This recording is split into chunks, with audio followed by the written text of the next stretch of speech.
Mobile marketing, when we think about smartphones, one of the top things consumers are doing on there is checking their email. So let's take a look at some email data. Hi, I'm Daniel Burstein, Director of Editorial Content at MarketingSherpa. We're at the MarketingSherpa Media Center at IRCE. I'm joined now by Jessica Jacobs, Director of Product Marketing at Movable Ink. Thanks for joining us, Jessica. Thank you for having me.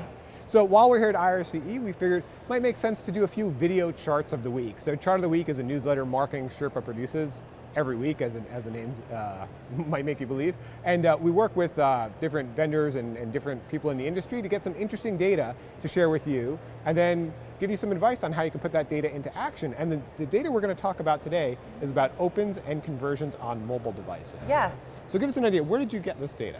So Movable Ink sends out nearly 4 to 5 billion emails every single month, and we look really closely at where emails are opened, where people are converting. So this data was collected over the first quarter of this year, January through March, and we analyzed 1.2 billion email opens.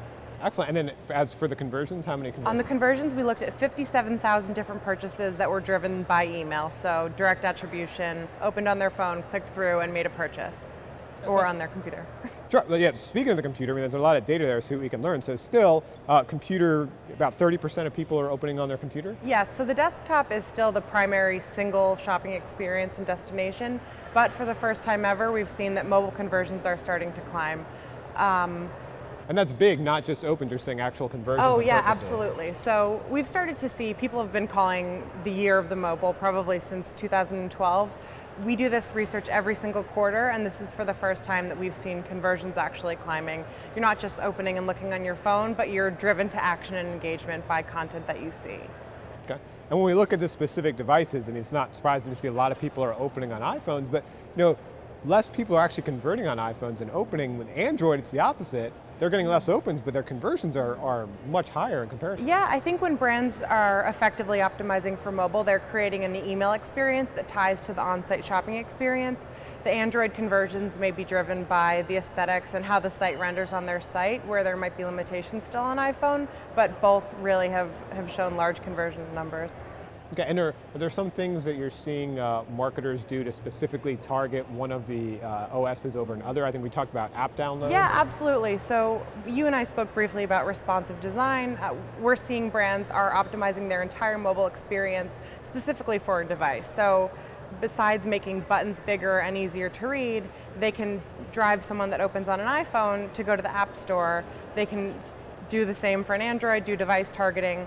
You don't want to send someone that's on their computer a call to action to download your app, so it's really important to do device targeting there.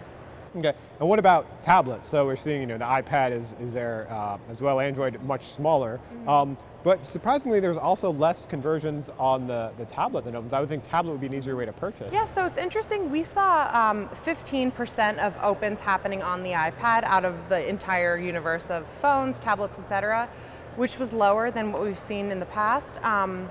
But yes, we were also surprised when we looked at the conversions data and saw that iPhone and Android were performing better than any of the tablets that we looked at.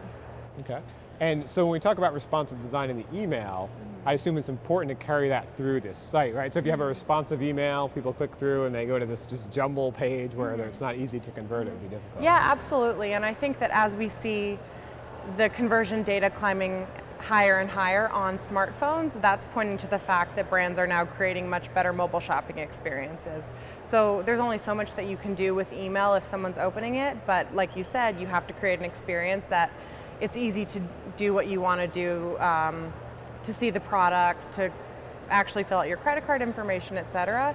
And then what we've also seen brands starting to do is looking at the data around their specific sector or their specific email program, and if they see that almost all of their opens are on one device versus another, making sure that they're putting resources against that on their website.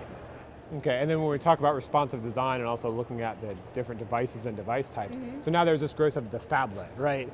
It's kind of this really big phone or this really small tablet. So how many devices should companies optimize for, right? Is it 2, is it 4? How many different screen sizes should they target? So I think that it's pretty difficult for a company to decide right off the bat where they should be optimizing for. This is why it's helpful to look at the data.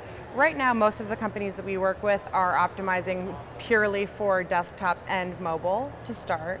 And then if they see that the data is pointing them towards optimizing for tablet, then they can do that as well. But many of them are okay using a desktop version on a tablet. It renders well enough. Yeah, okay, and just as the last question, any huge mistakes you've seen companies make as they're trying to stumble out of the gate? Well, I think one of the things that you said, you want to create a very cohesive experience for your customer. So if you have the world's best mobile email, but your website is still very tricky to navigate when you're on an iPhone, you're losing a lot of opportunity. And your audience is engaged when they're opening up their email on their phone. It's not likely that they're going to return to your email later on their desktop unless there was something that was very compelling. And one of the things that we noticed in this report was iPhone users are the least captive audience. So 70% of iPhone users are reading an email for less than 15 seconds. So when brands are trying to jam too much content or their messages and call to actions are mixed, they're losing that audience very quickly, and then they're losing that conversion if they don't have an easy on-site experience. Right, absolutely. All right, well, thank you for your advice, Jessica. And as for everyone watching, take a look at your own data, see what devices people are opening on, and see how you can smooth that conversion process all the way to final purchase. Great, thank you. And you can see many more marketing case studies and marketing industry data like this on MarketingSherpa.com.